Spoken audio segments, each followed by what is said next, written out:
Character of the Week. What we do here is go back. Today's Character Week is Hawkeye. Not that one. Nope. We're talking about Kate Bishop.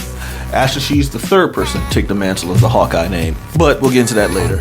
Contrary to popular belief, she's not Hawkeye's daughter. Or we all know he's a Rolling Stone, but he's not. He's not. They're not related. She's actually just a regular human. She's a rich girl whose father was involved in, let's say, less than honorable business practices. During a bad business deal gone wrong, the Avengers intervene, and she witnessed Hawkeye with his human proficiency. She sees a super soldier, a hulking monster, a god, an android, and there's a guy with a bow and arrow flicking pieces of wood at all the bad guys.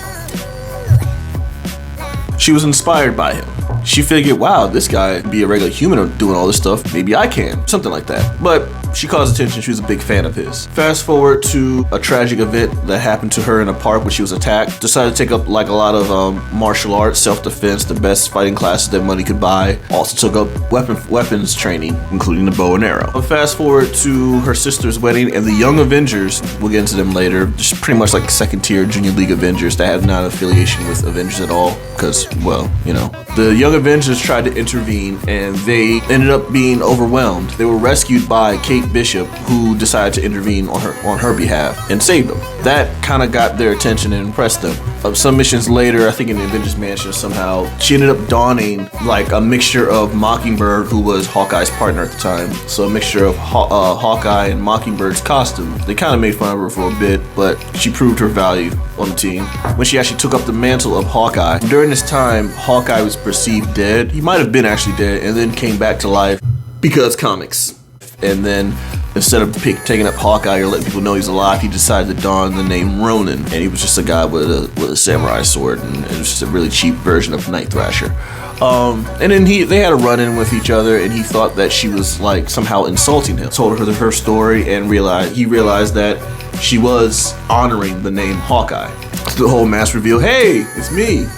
Weird, but whatever. So he started training her himself. So instead of taking back the name Hawkeye, he still kept running for a bit. And then there was an incident where one of them was severely injured. I believe it was the grandson of Isaiah Bradley. Captain America once again was admonishing them, and she stepped up to him and be like, yo, we wouldn't be in this predicament if we're untrained if you all actually trained us. We're good. We just need guidance. Train us. Captain America was impressed. So he deemed her the team leader and officially said it was okay to use the Hawkeye name. And then they trained her. And actually, if you want to know more about Kate Bishop, she actually has a lot of tie-ins in the Hawkeye solo series where they took on more street-level crime. I mean, again, fling pieces of wood at aliens gets kind of old. They took more of a realistic approach with this one, as Hawkeye shown with bandages, kind of like a John McClane version of superheroes.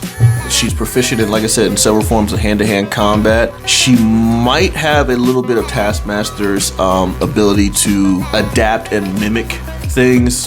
Maybe she took the name Taskmistress, I'm not sure. She's quick to adapt certain styles, so which is why she knows many forms of fighting combat. She's part of the MCU. She's gonna be on a solo TV series played by Haley Steinfeld. She's also a DLC in one of the Avengers games, so keep an eye out for her and stay on point.